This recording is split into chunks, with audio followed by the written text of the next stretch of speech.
how to unrestrict someone on Messenger and how you can just remove this restriction.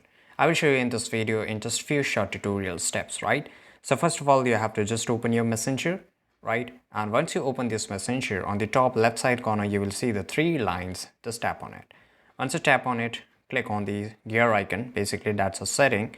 And here you will find this option of privacy and safety.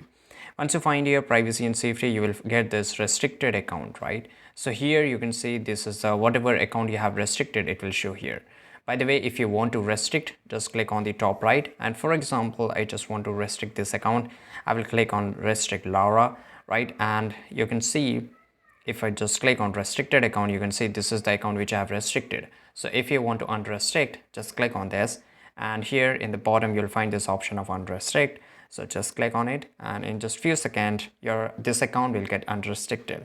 So this is how you can do it. I hope you found this video very useful. If you did, subscribe.